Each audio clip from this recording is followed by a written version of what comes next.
session, a very exciting one, navigating the AI frontier, large language models in healthcare delivery within 5 minutes of time.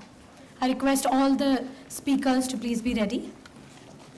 So ladies and gentlemen, 10 years ago, did you ever imagine in your wildest dreams that you would be seeing an online doctor? And it does not stop there. You tell your systems to a chatbot and it pre-assumes what you're going through. Welcome to the future of healthcare and say hello to the newest member of the medical team, large language models. From streamlining clinical workflows to providing personalized health advices, these models are the ultimate medical sidekicks. So let's dive into our next and also exciting discussion on navigating the AI frontier, large language models in healthcare delivery. I would like to invite Mr. Sachin Gaur, Director Operations Innovatio Curis, as the moderator. Mr. Sachin Gaur is a researcher come entrepreneur in the space of mobile and internet solutions. He was in top 10 innovators in India under India Innovates Growth Program 2013 by FICCI. Let us welcome him with a huge round of applause. Next, I invite Mr. Ganesh Gopalan. He is the co-founder and CEO of Gnani AI with over 25 years of technology, leadership and marketing experience. Please put your hands together for Mr. Ganesh.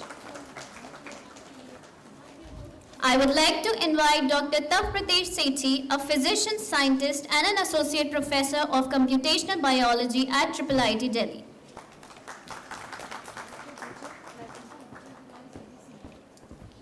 Next, I would like to call upon the stage Dr. Kshitij Jadhav. He is an assistant professor at Koita Center of Digital Health, IIIT Bombay.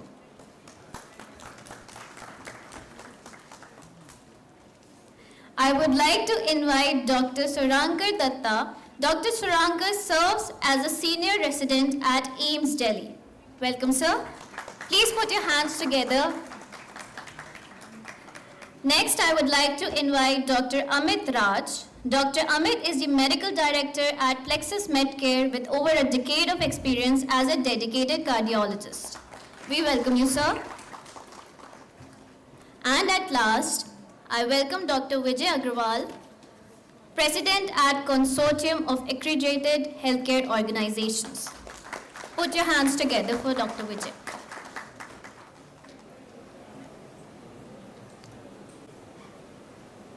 So there is a small housekeeping kind of what do you say, a bit adjustment that we have to do, that we will be planning after the first session a tea break, but for some logistical reasons we could not have it. So that's why we are continuing this session. So after this session we will have a tea break. So my apologies if somebody had read the program, they were looking for some cup of tea to charge up their neurons. And as you see today that I have been given this role to moderate this session, and I called up each one of them to understand how to structure this session. So I started with Dr. Agrawal, and he told me that you have to put clinicians in the last.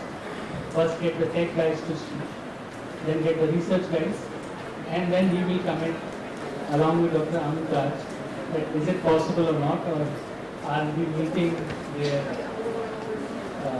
requirements. So I will not take long. The idea here is that in the next 5-6 minutes, I would like to bring you along with me so that we are not losing you in this conversation. This conversation is not for us. This conversation is for you. And if you put a session with the main LLM, I think we already lose you. So it is my moral obligation first to establish what are we going to do in this session today. So that's why I made 3 slides. Dr. Vijay told me that nobody is allowed more than 3 slides in this session. So I'm following that instruction. And I am also giving a hint to other panelists who are having slides that they should not exceed this. So here you see in my first slide something like a brain in the middle and some data on this side and some outcomes on the other side. So LLM is this piece of technology which is mimicking human brain. So for example, I have written here, twinkle, twinkle, little. So how are you able to say this? Twinkle, twinkle, little? How are you able to do this? Have you learned it? So this is how these models learn. Right? So what computer scientists have done, they have taken the whole of internet, all the data that are out there, and they have tried to build this machine. It can only do one thing, and it was trained to only one thing, which is to predict what is the next word. Does it sound magical? You can be honest with me. I don't think it sounds magical. Just this ability that you could say twinkle, twinkle, little star, turns out has a lot of emerging properties. And it is not just for language. You can actually put in this piece of thing, not you can put in voice, you can put in images, you can put in 3D data, and you can get a structured output. So today, this morning, we spent 3 hours, playing with some of these technologies. So one of the things that we tried was that, can I speak to a computer? Can it speak back to me? And I would like to, show you a demo today in just 5-6 minutes that have been allocated to me. That would be an example of what is possible with this technology. But then you can ask me, I am here, I am sitting here today, maybe, I don't know why I am here, and so on. So I would like to challenge my panelists. Okay. These are buzzwords, but so what? So my so what is this? How many of you know about the Nobel Prize? How many of you know that the 2 Nobel Prizes this year have been linked to AI? How many of you know this? Right? So this is the highest award that is given in sciences. The physics prize has gone to these 2 gentlemen, Hawkins and Newton, because they made artificial neural networks. So they took inspiration from human brains to build something for computers, which basically fundamentally gives them the property to learn from data. So like I said, twinkle, twinkle, little star. All of you are able to say this because you learned it from data or textbooks. Right? So they also learned, they made this technology possible for this human race today, what we call as artificial intelligence. LLMs are using fundamentally that piece of technology. I don't have to go into nuances, right? Otherwise, I'll become professor. So the second prize is even more interesting. In 2020, there was this company which is owned by Google today called as DeepMind. They solved a standing problem in the world. So in 1971, Christian Arkenson won the Nobel Prize. That he, in his Nobel Prize speech, he said, one day it would be possible that you look at protein sequences and say how they will look. So in 60s, a Nobel Prize was given for somebody who tell us how DNA looks. Everybody knows here how DNA looks. It's a double helix structure. To know how things look at nanoscale, you have to spend millions of dollars. These guys, they won a competition where human scientists would spend a year and let's say $1 million to tell you how a molecule looks at the nanoscale.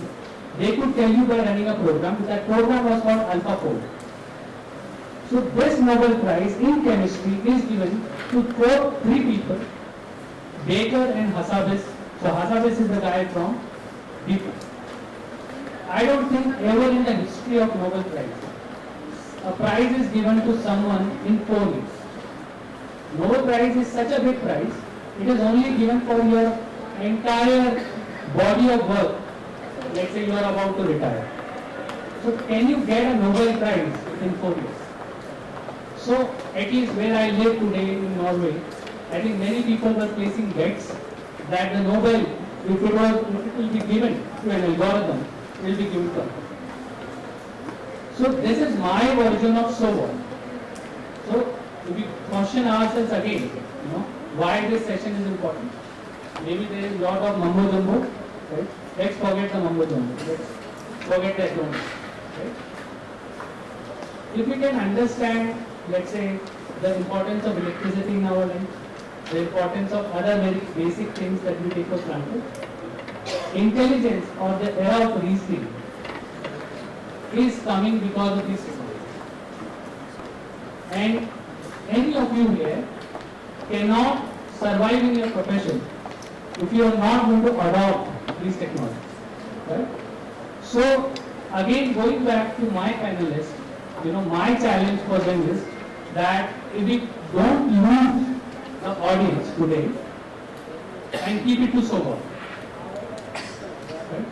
And I think we are very lucky and also grateful that we have some of the top expertise in the country available on this platform today, which can bring a diverse set of expertise. So I would like to end my context setting, by making a call.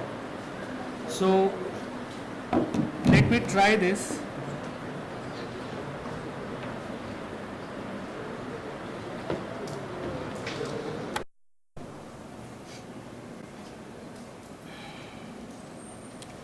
So I have a Google form here with me, and I'm going to put in Dr. Tavpratesh Sethi's number. Are you up for receiving a call, Dr. Tav? Would you like to come here on the stage, on the dais? So I think people cannot see my screen, but would you confirm, is this your number? Yes. Yes. So for everybody's information, the next 1 minute what we are trying to do, I am going to make a call to Dr. Tav. I will request him to pick up the call and put it on speaker. Let's hope the call comes, because most demos don't work. Yeah, can you? Yes. Hello there, this is John from Verbaflow. Let me hold this. You have to speak. Yes. Hi, John. This is Tavpratesh. Hello, this is John, your AI medical assistant. I am here to follow up on your recent treatment. Is now a good time to go through a few questions about your current health and symptoms? Sure, I have 2 minutes. Thank you. I'll be as quick as possible. Can you please tell me if you are experiencing any current symptoms? A little bit of itchiness in the throat. Thank you for sharing that. I will document your symptom. Current symptom, itchiness in the throat. Could you please tell me when this symptom started? Maybe about a week ago. Noted. Itchiness in the throat started about a week ago. Has the symptom been getting better, worse, or staying the same since it started? It's the same. Understood. The itchiness in the throat has remained the same over the past week. Have you experienced any fever or chills during this time? No. Thank you. No fever or chills reported. Have you noticed any cardiovascular symptoms such as chest pain, palpitations, or shortness of breath? No. Thank you. No cardiovascular symptoms reported. Have you experienced any gastrointestinal symptoms such as nausea, vomiting, or diarrhea? None. Thank you. No gastrointestinal symptoms reported. Are there any additional concerns or symptoms you would like to mention? I would like to run now and wrap up the call. Thank you. Thank you for your time. I've documented your symptoms and will have a clinician review them properly. If you have any immediate medical concerns, please seek a medical attention. Take care and have a great day. Goodbye. Thank you. End call. Got it. So, how many of you think this John is real? Who called Dr. Tav? Yes, no, maybe? Sure. Nobody thinks it's real? Everybody? Dr. Sanjeev thinks it's real. So, this was, I think, a month ago. Guy from IIT Roorkee came to me and showed me this demo. It was not for healthcare. Okay? So I was blown away. So last night I had to invite him for dinner, and recruit him to build a demo for me. So I got this at 1 a.m. last night. So I thought maybe we'll use this demo as an example of what LLMs can do in healthcare. So this use case had come from Dr. Amir. He wants to follow up patients post-discharge because he's a cardiologist. So he wants to care about the patients who have been discharged, and he wants to know what happened to them once they left the hospital. And he has a series of questions that can be asked by an AI, and an Excel could be filled at his end. And at his office, people look, okay, in the Excel sheet things are not looking right. Let's send an ambulance or call the person for the OP. Right? So this is a practical example for me, and I'm sure you guys can think million more examples. And I think our endeavor today with this session is to come up with these kind of possibilities for you, so that your so what is answered. Right? So thanks for bearing with me, everyone. So now I would like to invite Ganesh, because maybe you can tell us more about yourself and maybe try to answer so what.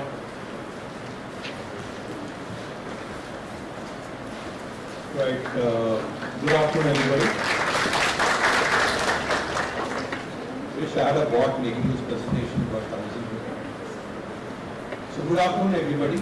I'm Ganesh. I'm a technologist for the last 25 years. So it's about 30 years to get to how old I really go. So fundamentally, what I like to do is to find the business value of technology. And today's topic is all about healthcare. Let's start with what my company does. So I've been in business for the last 7 to 8 years. This company called Gnani AI. So when we started this company called Gnani AI, a lot of my friends told me that what you're doing is, like you just mentioned, a lot of combo jumbo, right? And none of this AI stuff is really going to see the light of the day, right? Today, about 7 years later, we all see that it's now fashionable to be in AI, and you get invited for a lot more conferences. So, but what has really changed, right? Fundamentally, what has changed is the technology has really matured.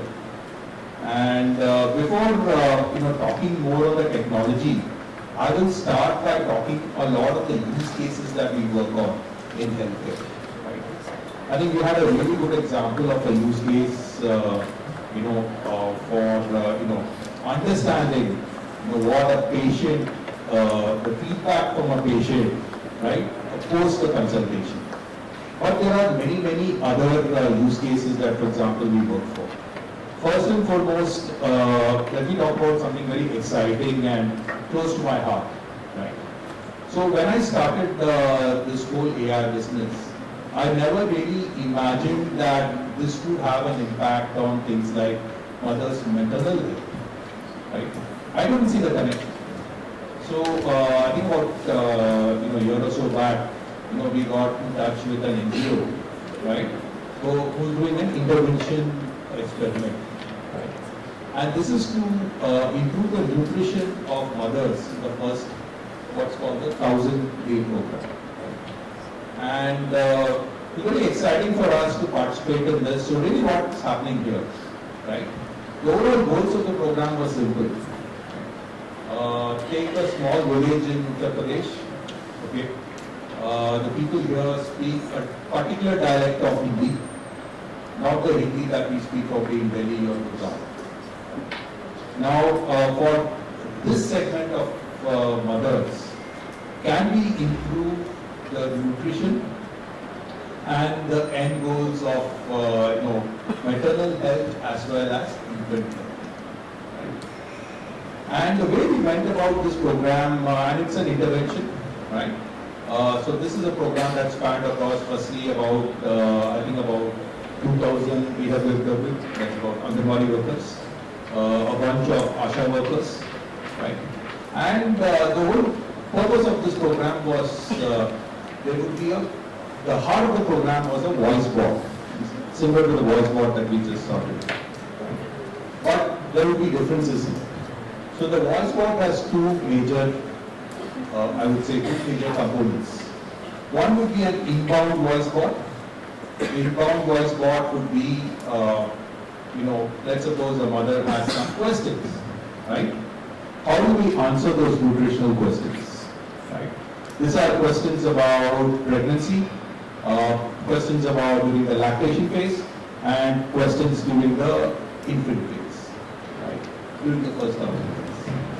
Now, this could be questions the mother has about, things like, I'm taking these calcium tablets, are they really safe, right? It could be questions on the child is anemic, what do I do, right? So there are, a bunch of these questions. So the way we went about doing this is there were a bunch of knowledge documents, a bunch of technology, I would say, about maternal health that were provided to us by this NGO. Based on all these documents, we constructed a model, right? An AI model. And I'm going to be very careful here not to call it LLMs, and I'll tell you the reason why, right? And this is an AI model, and based on that model, it would answer questions, right, that the mothers have. The second and most beautiful part of this is all these questions are digitized, right? So let's suppose the model can't answer some question, then they can be retrained, right, for the next set of answers to be correct. Then there are these other questions. Then this is outbound program. In this outbound program, reminders about vaccination, right? Let's suppose there's a call that goes out and says, you need to take this vaccination on this particular date, right?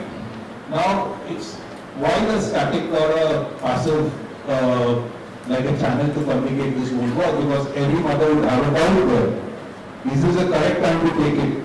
I am at this particular day of pregnancy. Should I take it now? My child needs vaccination. Is this the correct time? Is it safe?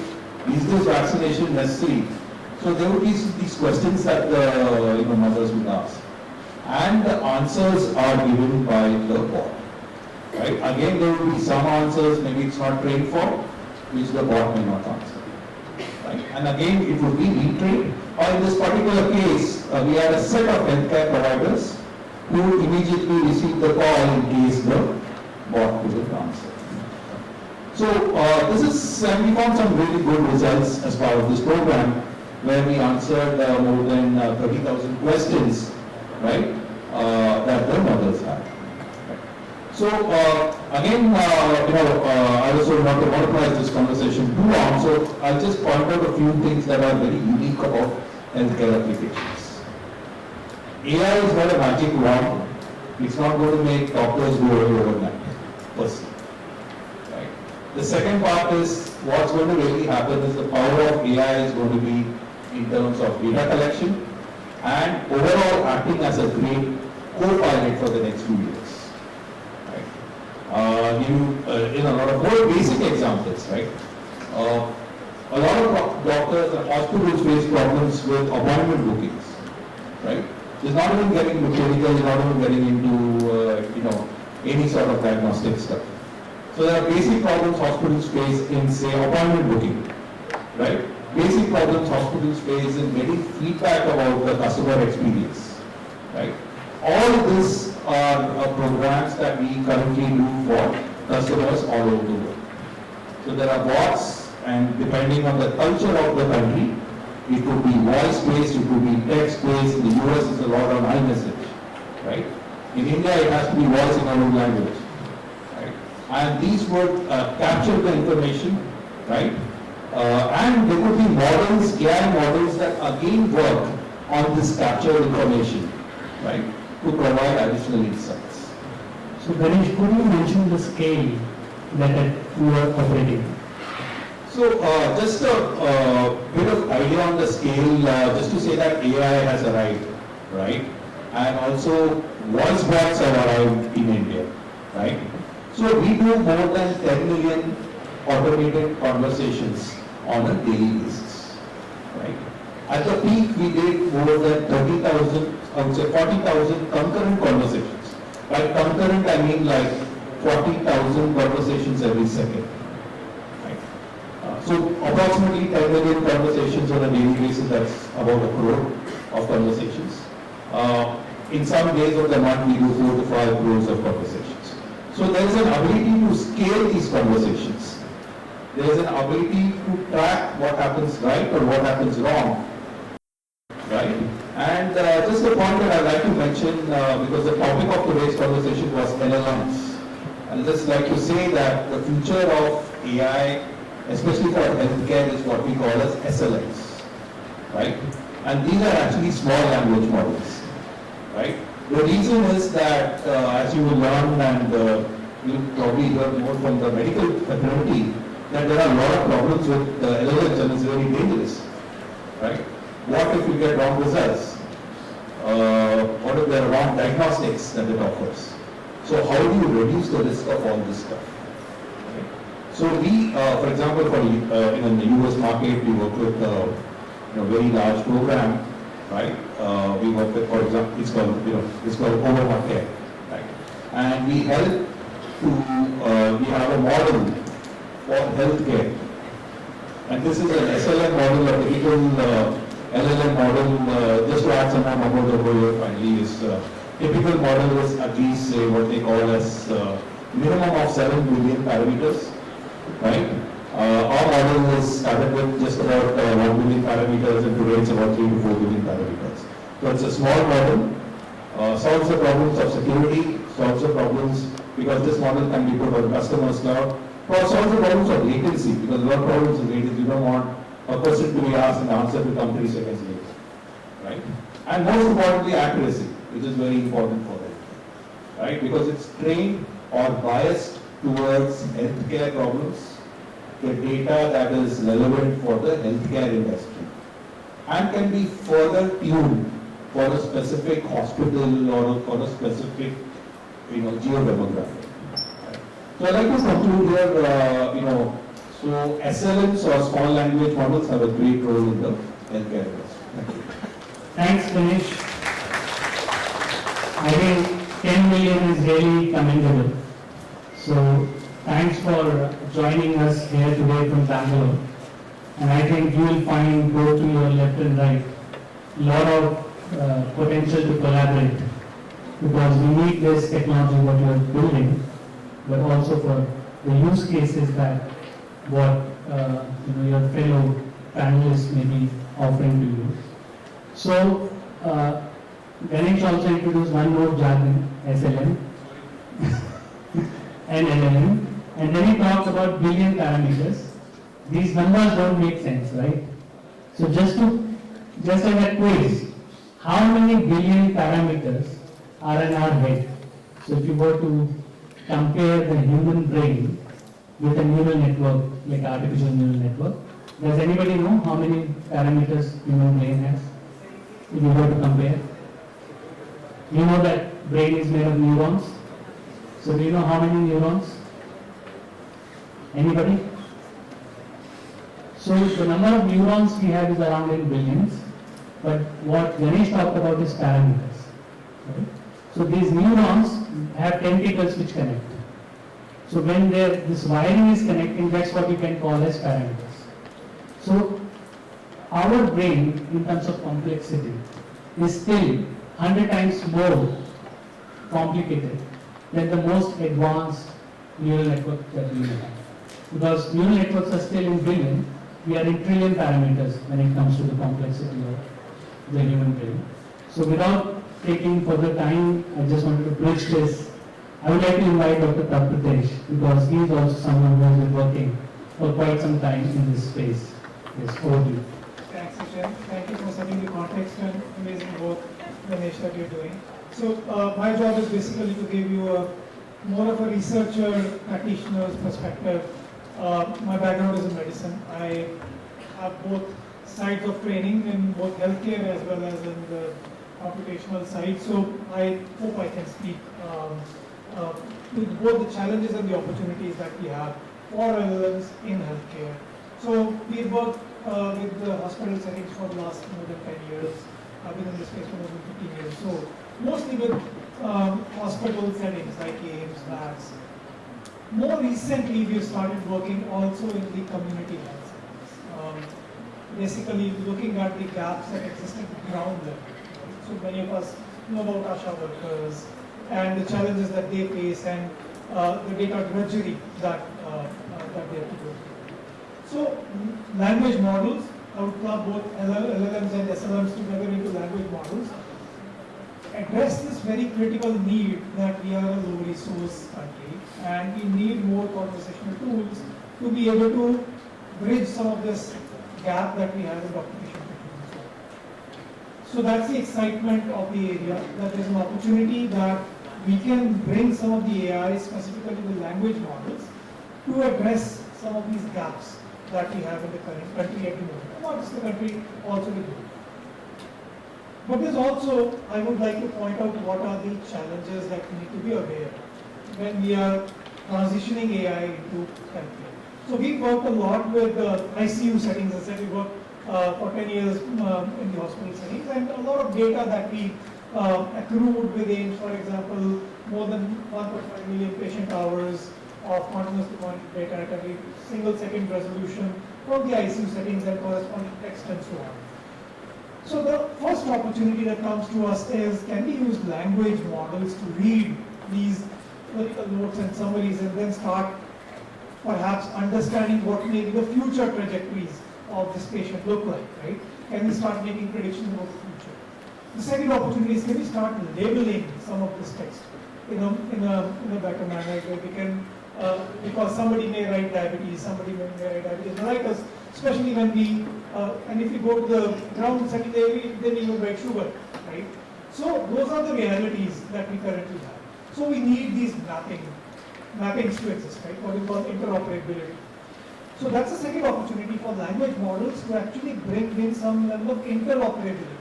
And I think that was also alluded to by Gopalan in his introductory discussion, that we need interoperable frameworks so that we have a standardized way of training or training data for these large language models. What we find is, even if we use the state-of-the-art large language models, we are doing fine, but they are not accurate enough to actually transition into healthcare delivery. Healthcare research, yes, maybe development, but delivery, we still have a long way to go. But how do we get there, right? So what we believe is basically language models have been trained on data from the internet. All of us know that ChatGPT, GPT, Llama, all these are trained on data from the internet. Right? On the ground level settings, there is a lot of data that gets generated but is never recorded. And there's also potential for feedback to be given to these models to be tuned towards that particular setting. So what we are transitioning into in our lab and our use case, most of the important use cases that we're doing on the ground is antibiotic resistance, right? So what we are doing in our lab is in a grant supported by the Trinity Challenge from London, we basically are looking at community level data collection for antibiotic resistance to understand what is the level of self-treatment using antibiotics on the ground. Right? And that's a big challenge. You can walk out to a chemist, say, I have a sore throat, they'll give you some antibiotics. Right? However, when we are conversing with people on the ground, we need to capture this information correctly. Right? So that's the opportunity that we are leveraging.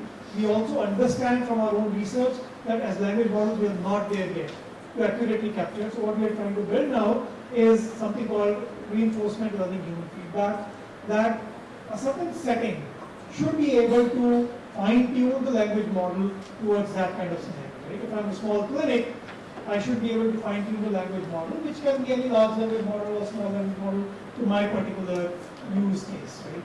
And that's how we see that this goes forward. The last challenge, I don't have enough time, that I would like to mention here is regulation. I think we ignore, we get swept by technology. We also forget sometimes what is allowed and what is not. Okay?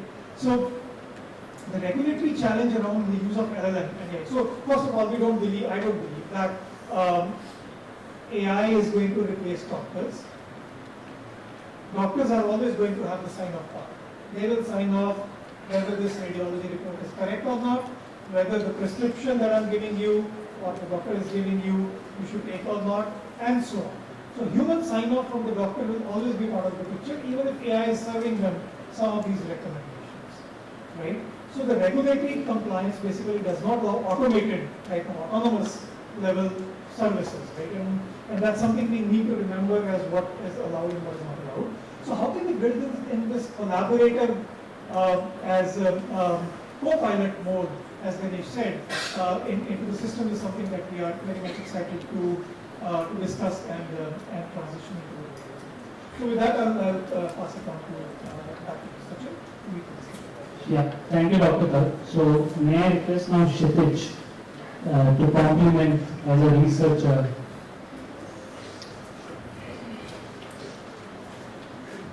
So, I have a slide deck which is not more than 3 slides long, but it has a lot of animations. I just tried to take the trick of having more information there. So I'm Kshitij, I'm a faculty at IIT Bombay, and like Dr. Tavpratesh, I'm also a medical doctor by training, and then very soon realized that I was not good enough to practice medicine, so then transitioned to a PhD and then stumbled upon ML. So I'm a self-taught ML guy and not officially trained. And then IIT Bombay was looking for a doctor who understands ML, so they hired me thankfully, and I came back to India. And very recently, actually, I have been on deputation to, just this month onwards actually, I'm on deputation to Ministry of Education. And I'm leading the implementations of the Centers of Excellence of AI. We are establishing 3 Centers of Excellence of AI across the country in health, agriculture and system universities. So I'm leading the project management unit. So I spent half of my time in Delhi, so hopefully I'll see. And how much money is that? It's a 1,000 crore project, so 330 crores each center of excellence. None of it comes to me.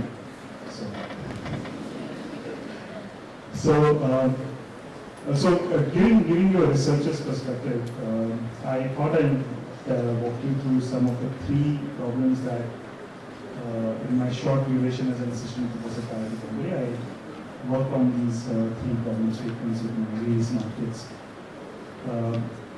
So we're talking about large language models, and there's something called as chain of thought. So what is chain of thought? So when you start thinking, suppose you want to go from here to there, you say, okay, I'll get down, I'll take a left, I'll take a right. So these are chains of thoughts, right? And this is generally how we think, right? This is generally how we think. And whatever we put into a large language model is called a prompt, right? We understand these terminologies. So a standard prompt is you actually give an example and an answer, and you ask a similar question, right? This is what you do by a standard prompting mechanism. So you say, so this is an example. Roger has 5 tennis balls. He buys 3 more cans of tennis balls. Each can of tennis ball is each can has 3 tennis balls. So how many tennis balls does he have? You also tell the answer. It is 11. Then you ask a very similar question. The cafeteria has 23 apples. If they use 20 to make lunch and bought 6 more, how many apples do they have? The answer initially, when GPT 3.5 had come, it could not do this answering well. So there's a very famous tweet actually. So a guy actually asked GPT 3.5 when it got launched, what is 2 plus 2? And GPT 3.5 very confidently said it's 4. But he said, but my wife says it's 5. So GPT 3.5 responded, your wife is correct, it's 5. Yeah. So your wife is always correct, right? But so The concept that I'm trying to touch upon here is that there is no notion of correctness, and which is exactly what Sachin was also talking about. Large language models are trained on determining the next most appropriately probable word. The notion of correctness does not exist, right? So it's very, very crucial to understand that we should not confuse fluency with intelligence, right? So coming back to this chain of thought prompting, right? But if you ask the same question and you tell it to break it down, right? You give the answer by breaking it down. You say, okay, rather has 5 balls, 2 cans of 3 balls makes 6 balls. So 5 plus 6 is 11. So the answer is 11. Right? So you have now told the model how to think. And you ask a very, very similar question, like the same question which you are not able to answer. Now it is able to answer this question very correctly because you have told it step by step how to do this. So we were like, okay, let's try and do this in healthcare, right? I really want to understand how can I determine chain of thought driven prompting and utilize it to reach a final differential diagnosis with reasoning. Because see, you can always reach a good answer, but you also need to know why, right? That's where explainability comes in. So how do you reason it out? So we developed a chain of thought prompting mechanism where we actually gave 5 medical questions and their explanations in a very peculiar manner. So when a patient walks into your door, right, and there are several doctors in this auditorium, so what happens? You look at the patient and you ask, "Kya hua?" Right? You ask, "Kya hua?" and you get a set of symptoms. Once you get a set of symptoms, you make a differential diagnosis in your head right away. Then you do some examination. And when you do some examination, you delete a few differential diagnoses and you add a few differential diagnoses. And then ultimately, you do some investigations and you reach a final diagnosis and you start treatment. Right? So this is what we wanted to do. So look at this question, right? And 59-year-old woman which presents with urgent care with complaints of severe abdominal pain for the past 2 hours. She complains of blood pain in the back with nausea and vomiting several times. Pain has no relation to food, past medical history, significant abdominal pain. Father died at the age of 60 with some form of abdominal cancer, so family history is also there. Temperature is normal, respiratory rate is normal, pulse is normal, blood pressure is normal, physical examination unremarkable. However, CT scan shows a calcified mass near the gallbladder. Good thing, as soon as you see a calcified mass near the gallbladder, what is the question? Gallstones. Very straightforward, right? The question is, which of the following diagnoses you should exclude, right? So you're basically trying to develop a differential diagnosis and say which one should not, we should be very wary of. And when you do this chain of thought prompting that we developed, so this yellow part that you see right now, this is actually what is already there in the question. And what is the blue part is the reasoning given by the model, right? So you see, okay, 59-year-old woman with past history, due to cholelithiasis, family history of cancer, indicates that the pain could be due to gallstone. Pain is severe, no relation to food, could be due to gallstone. Patient is overweight, which is a risk factor for gallstone. This is very interesting. I did not ask for risk factors, but it started reasoning out based on the chain of thought prompting that I have given. That, okay, patient is overweight, there is potential risk for gallstones. Patient has nausea and vomiting, which is due to gallstones. Dull pain in back could be due to gallstones. Vitals are normal, which indicates no immediate threat to life. Very interesting. I did not ask it. He is now thinking with that, right? The patient's physical examination is unremarkable. No obvious abdominal distension. Calcified mass, which indicates gallstone.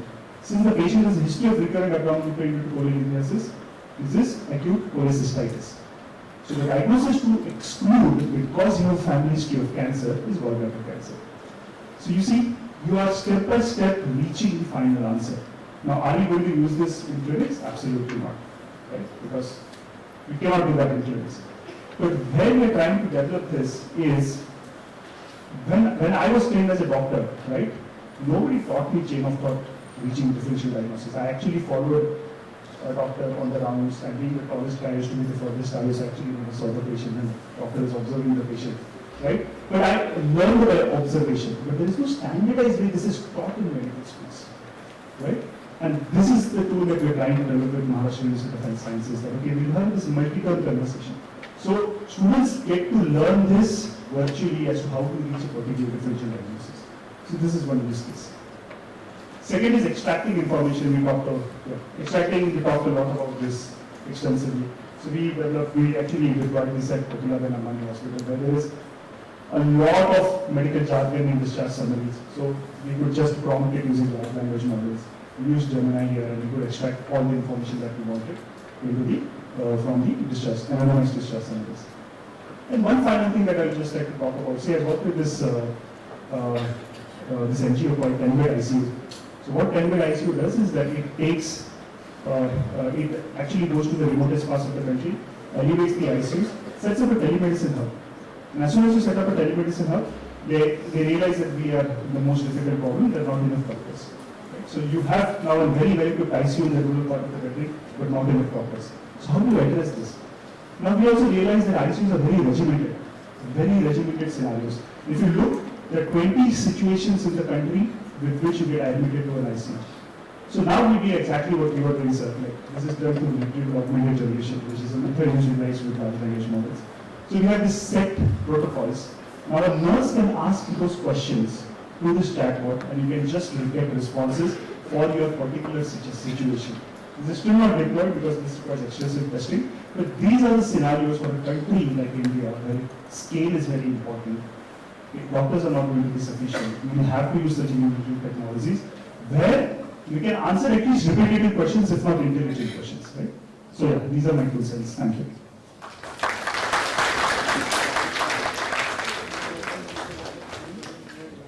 Yeah, so next is Survankar.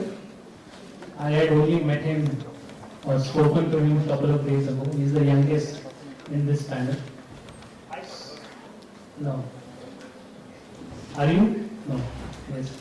So I'm going to insist Survankar to keep it very short, and if you could explain very shortly, let's say in a minute, why did you leave your job to do AI? Right. First of all, maybe you can tell what was your job before. Right. And second thing, what is the importance of evaluation? So if you can answer these two. Okay, first of all, thank you for having me here. I'm probably the youngest in the panel, and I was a radiologist. I did my training at IIIT Delhi, and subsequently my senior residency there. And I am transitioning currently to full-time AI research at the Koida Center for Digital Health at Ashoka University. So I am a very big proponent of democratization of knowledge as well as technology. And I had started working with computer vision problems when I joined IIIT Delhi from my thesis, but gradually I shifted to working with large language models. I'll come to your question, why I transition, but the major difference which I found in the Indian setup between radiologists who are doing residency here and the US was that they use predominantly dictation when they type their reports, but in India we do not usually have so much money in our residency programs to pay for dictation softwares, especially in the government setup. So we are we just take to typing, which is very inefficient compared to speech.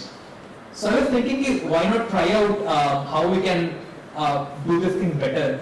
And then at that time, Whisper had come out a year and a half back, and it was open sourced. So what we did was that we tried out Whisper, and it was doing very average with medical terminologies. And just in a week, Facebook declared that they are open sourcing their large language model called Llama. So we did a combination of Whisper and Llama and found out that there was almost a 20% decrease in the word error rate. So word error rate essentially helps us measure the errors which is coming in the output, and finally the match error rate came down to almost 0% after prompt engineering, and which was one of the best, in fact, state-of-the-art performances among, and equally good as the software which are available in the US, which charges you in like thousands of dollars. So this we already presented in RSNA, and it was very well appreciated. And this is where I realized that there is tremendous potential of AI. And open source AI, in my opinion, is the future, wherein each of us have access to these large language models and we build these tools based on our own use cases. And so I'm from a very medical background, right? I was a like MBBS, then I did my MD. I just pursued this as a hobby, but I wanted to delve more into the technical parts so that I understand a little bit better how these models work, so that we can make better models for the use cases in healthcare. And that was the reason why I am shifting for doing full-time AI research to Ashoka.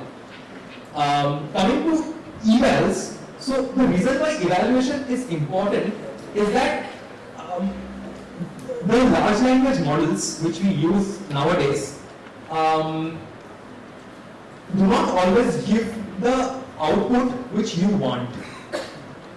In fact, if you see in production today, most of the large language models which we have, they are kind of like like most of them are like a chatbot interface. But the future of LLMs lies in a concept known as report generation, wherein so right now basically a human person has to stay there, copy from the outputs of the LLM and then make the report a PPT or a PDF in whichever way you want. But right now better and better tools are coming up which can actually create that PDF and PPT in a very well aligned manner and give it to you. So that's the future of LLMs. And for figuring out how good each LLM or an SLM is in the work which it is assigned to, we need evals. So evals are essentially evaluation metrics which define how good or how bad an LLM is working. Why it's more important for healthcare is that at the end of the day, when you are paying for a software, you need to understand whether it is going to work in your hospital or in your setup, and whether it's actually good, right? You will have 10 or even sometimes like hundreds of LLMs coming to you for being used in your setup. So how do you decide which one you should use? This is the role of evals. And while there are generalized evals available in healthcare setup, evals are there, a few in number, but specific evals for specific use cases are still being developed. And that is something which I also work at the Rajpurkar lab in Harvard Medical School with Dr. Pranav Rajpurkar, wherein we are trying to develop automated metrics for essentially figuring out how good or bad the report generation models are in LLMs. Before I hand it over to you, I just want to bring you guys to the future of LLMs in the next 1 year, which I feel is going to be defined by something known as agents, and a lot of work is being done in this regards. But why essentially agents are important is because it makes your 10x productivity, which you get by using LLMs, to almost like 50x or even 100x. And today, if I have to use, so I am working with a couple of really smart people to develop something in report generation radiology. What I have to do right now, I have to go to my app, open that particular section, enter the patient details, the clinical history and the findings, and finally I get an output. But with agents, we essentially have a series of LLMs which are specialists in its own task, and we just give a prompt. I would just say, let's say, hey Jarvis, I see a patient having the features of miliary tuberculosis, and I think almost all the features are there in this chest CT of this patient, John Doe. This expert agents work in the background, and when I go back to create my report, it already creates a preliminary draft ready for me just for signing off. So I think that's the future we are moving to. We have a lot to do in evaluation of agents as well as development, but it's very exciting, the future. Thank you. Yeah, thanks. So I should have asked this question in the panel, but it's okay. So I think we have now, I'm aiming that we can end this session by 4:30. I think I have 15 minutes. Right? I still have my 2 super experts to go. So I would request, for them to be brief so that I can at least do one panel question, if not two. And I know Dr. Amit has 9 slides, so so I would have to request him to be very brief. But then, we know already that in the people who are wearing tech or research cap, they were already doctors. So they bring their sensitivity, and I think why I was asking Survankar to kind of answer this question well, because I think both in Dr. Tav's and Kshitij's speech, the ending word was like, Kshitij ended by saying it requires a lot of testing. And I have spoken enough number of times with Dr. Tav where he has spoken about evaluation. And I think in my mind it is very important. Maybe we'll probably have a discussion at a later time about it because we don't have opportunity today. But maybe without further ado, Dr. Amit, if you can tell us from trenches, what is your requirement, and if you can keep it please in 3 minutes. I'll just wrap it. Good evening, everybody. Thank you, Sachin. Well, again, I reiterate Dr. V.K. Singh. I mean, he's a mentor, God of gold for me. I have a mentor, and he pulled me to this, conference all these years, and he said he visited Rajkot to my rural digital clinic center, and he was like, "Wow, I mean, this is the impact." So, running short of time, let me just zip through. I am a cardiologist and a practicing cardiologist. I do intervention as well. And in my journey of both entrepreneurship and clinical practice, I've learned from rather called business schools, is kind of use digital approach in your day-to-day practice to sustain, scale, give a value, to provide more trust to the patients and to all stakeholders in the ecosystem. This is what I've learned. And of these years, for the last 5 years, I've been using digital approaches in my ecosystem in creating AI-based rural digital clinics in the last mile cardiology, consumer cardiology rather. And then now, what happens when all the patients are getting discharged. I mean, when usual practice discharge the patient, they go home, they're fine. Nobody thinks about it. So how, coming to my topic of navigating the AI, I felt this is one area where I need to bring in more value to my discharged patients, how I communicate with them. I can't be calling them what's happening all the time. So I need as an assistant, I need as a companion, I need as a, like Ganesh said, someone who's just a doctor, who can help, at least listen. Patients do find a difficulty in somebody, hearing them out about the smallest, trivial, stupidest, foolish problems. And LLMs and AI solutions are the best listeners. More than a clinician or a general practitioner or a physician. So they are more patient enough, and now it is evolved in such a way that it is giving more value to what a doctor feels like. So quickly, where somebody did, Ganesh mentioned about SLM, so I will talk more on a little bit on LLMs and the next slide on LAMs, that is large action models. So we have seen it, we know what it is, and now what are we going to do about it? So in a hospital setting. So, both are complementary each for a different purpose, but with amazing use cases. This is a picture which I dreamed. I created, a command center in my hospital, in my ICU. There is a separate block on my digital head, where I have data flowing in from my rural digital clinics. All kind of EKG, BP, SpO2. These are the 3 parameters I have. And I dream about this digital twin, that is a digital twin of a hospital.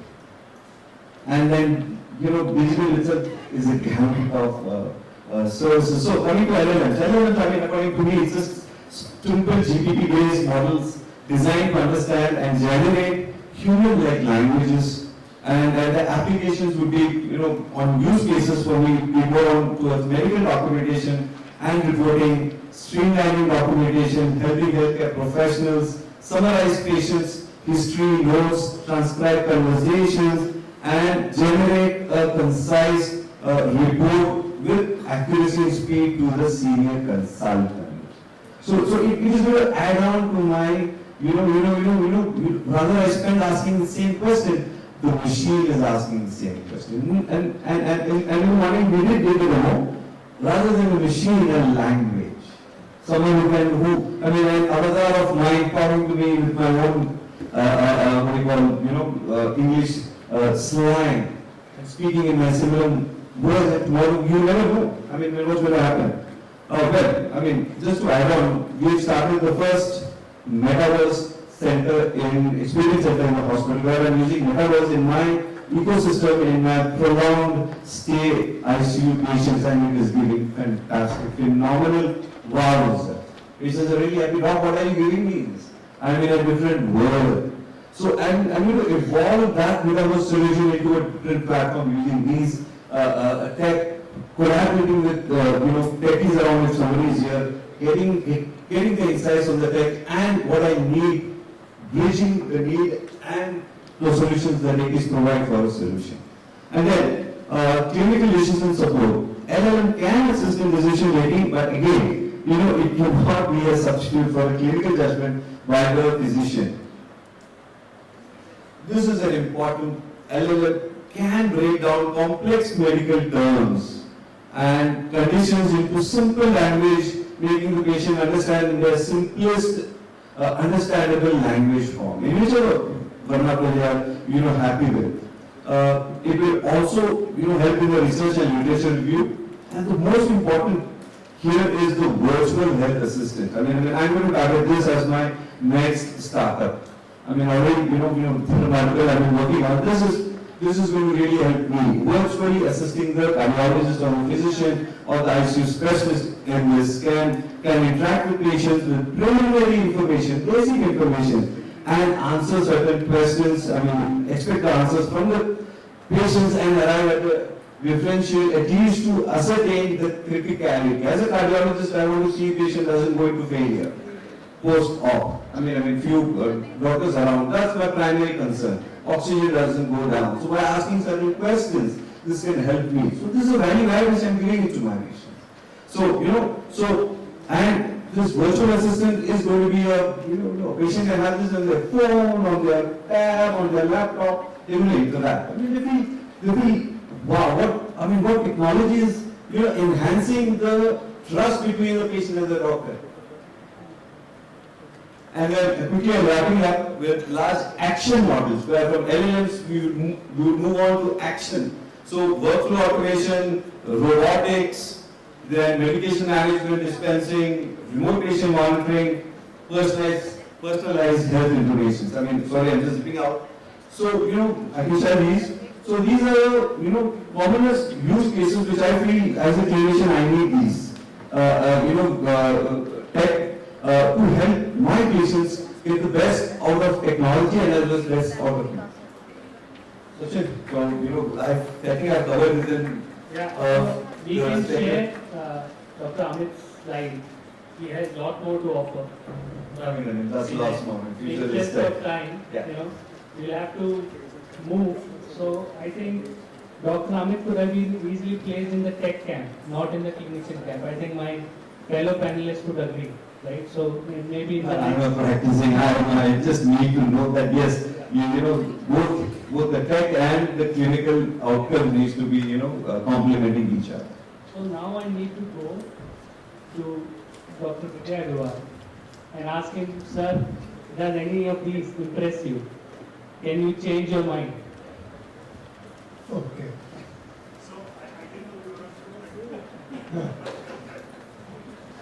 So let me say that I am seeing and I am looking at these solutions from a very different perspective. Today I am, for the last 10 years, I am looking at healthcare as a paradox, where in the last 100 years, the amount of the medical advancements that have taken should have made the medical professionals very proud of where we are. The average age at the time of independence was just about 37 years, and it is now 75 years, and some of us have even defied that average age. See, the issue is that in spite of all that, today you go to any place and most common kind of a thing that a medical professional has to hear was that you guys are looting, it has become commercial, there is no ethics into this medical profession, so on and so forth. Why is it happening? And it is really painful. It is very painful when especially you try to understand that a thing like in my own lifetime, people used to go to United States for getting a bypass surgery. Today the bypass surgery is being done in every Bufacil town. You go to any place and it is being done. And it is being done at a cost of about 3,000 to 5,000 US dollars. The same surgery is being done in United States at the cost of about 60 to 80,000 US dollars. And still, the medical professionals are hearing the kind of sentences that I just told you. Now the reason for that is that, technology has been coming, right from the time X-rays came, the CT scans came, the MRIs came, the laparoscopic surgery, the robotic surgery, all those things came. And all those technologies were lapped up by the clinicians as well as by the hospitals because they were bringing revenue to them. It was bringing revenue and it was of course benefiting the patient, but whenever you bring this kind of a technology, it was also bringing a lot of errors along with it because it was now shifting from it being just a doctor and a patient relationship to a teamwork. And that's where we as doctors failed to grasp this. So I'm saying I've been looking at this healthcare ecosystem from that kind of an angle. Healthcare is a highly fragmented delivery ecosystem in our country and maybe even around the world. And what I'm seeing is now that these solutions which are also coming are also highly fragmented. So there is no kind, unless or until we are going to come out with solutions where at least some problem statements are first of all accepted, and towards that problem statements we want to look at the solutions. Now there could be 10 solutions, there can be 20 solutions, and they can be evaluated. But we need to make some problem statements. So for example, I will say that one of the, good disruptive thing that came about recently was that we also realized that patients who are not in the ICU and they go into the ward, they go into the step down, a nurse is coming every 4 hours or 6 hours to take the vital signs. And you realize that the patient may have a problem just 15 minutes after she has taken the vital signs. So you require if there could be a method of vital sign monitoring on a continuous basis, and people have come out now with solutions. And therefore there are solutions, there are companies. I will say a significant amount of progress is being made.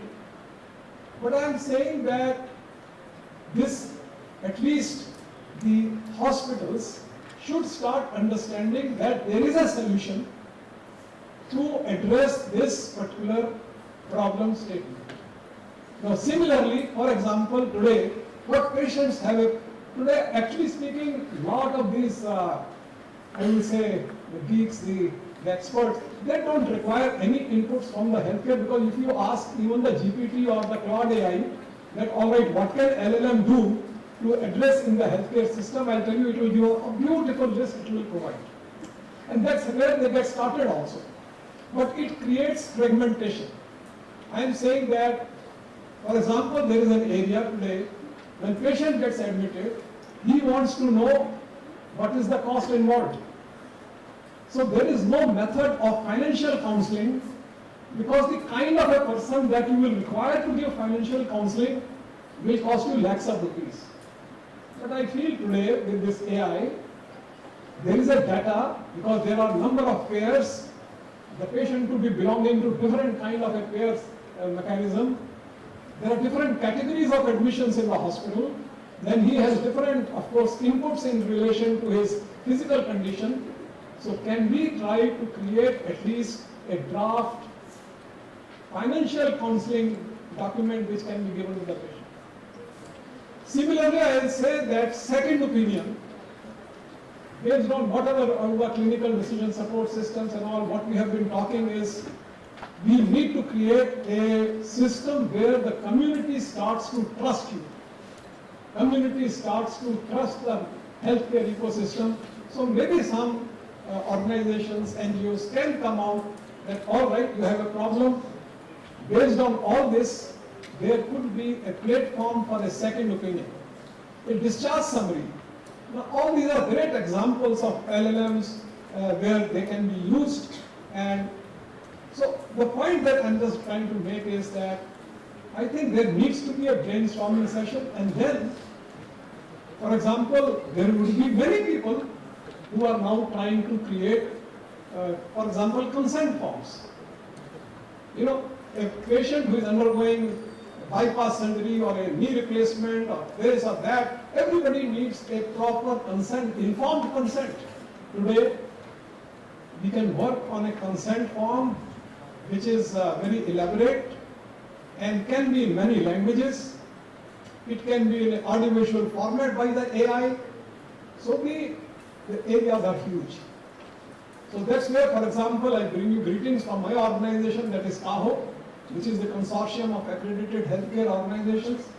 We have started a health tech directory. We are inviting people that you please put whatever solutions you are creating, can we put it in that directory so that at least the end users and you can start getting connected. And let us start to create a broader problem statement and say that under which there are 10 solutions, there are 20 solutions, and then after that, I think what Kshitij talked about, evaluation, that is going to the key. Today, there are hundreds and thousands of apps, mobile apps, which are available for healthcare. The issue is, how do you validate? How do I create trust? We need to have a large-scale adoption to let the LLM be also change into large-scale adoption to change the, I would say, the spectrum of healthcare delivery into safer healthcare delivery, and let's restore the trust of the community with the providers.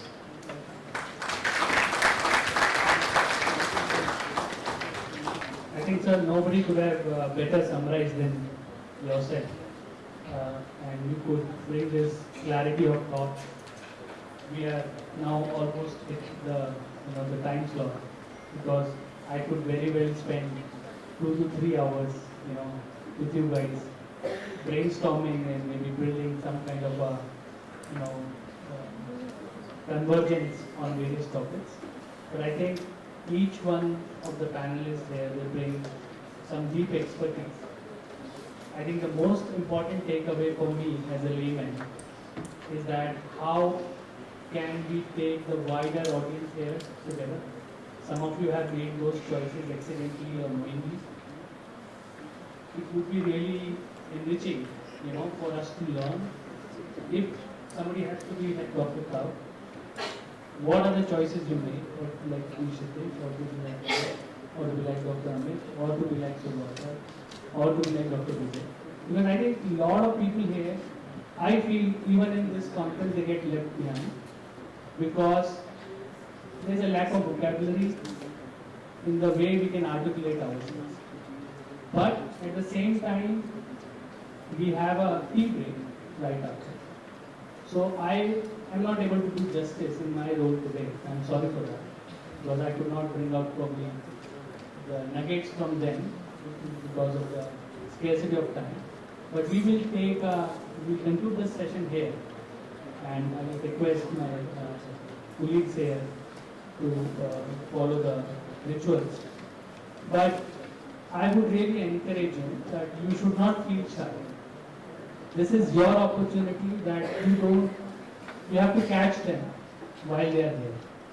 And you have to extract all the knowledge, because, I learned from Kshitij, for example, he was going to Jammu, and somebody called me from IIM Jammu that they were looking for internships. So I told him, there's this guy coming, he has 1,000 crores to give, please catch hold of him, right? He will give you all the internships. Right? So I can tell you in front of him that if there is a possibility for him to facilitate a role for you for doing an internship in a center of excellence for AI, and if you don't ask for it, you will not get it. So please use this platform to connect with these experts. Like the way Dr. Vijay said about directory, we were just discussing, sir, in the workshop, when Dr. Kamini Killan was asking, which model should I use? So is there a list of models for which topic? And I think maybe the last is to Ganesh. You have a lot of takers there, so I don't know how people can, approach Gnani and build these next generation of solutions for India. So thank you very much. My deepest gratitude to all of you. Thanks for giving your time to me.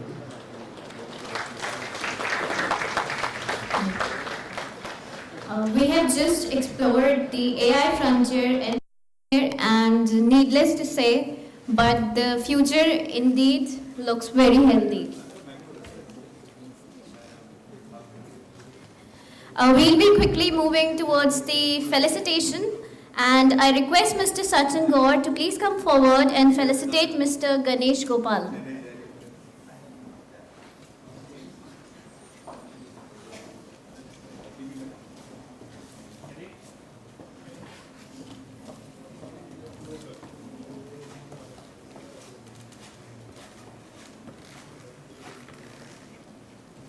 Please put your hands together, come on.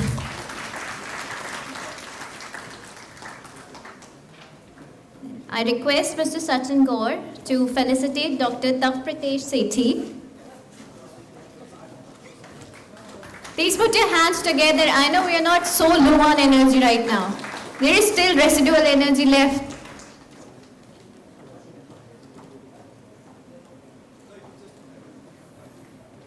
Next, I request Mr. Sachin to felicitate Dr. Kshitij Jadhav.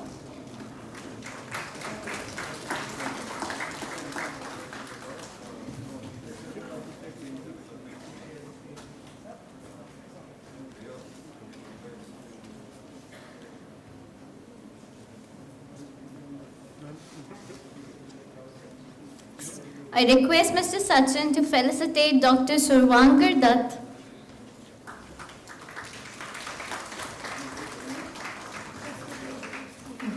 I request Mr. Sachin to felicitate Dr. Amit Raj.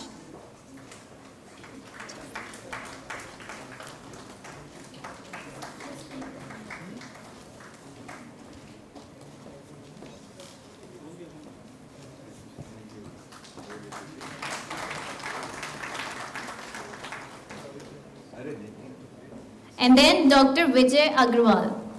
Please put your hands together.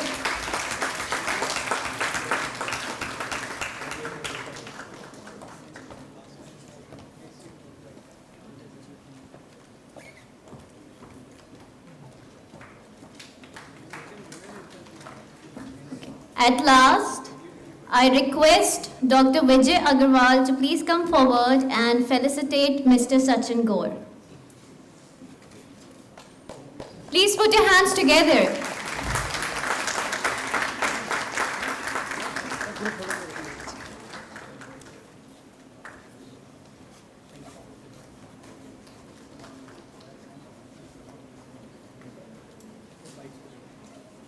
I request all the speakers to please come forward for the group photo.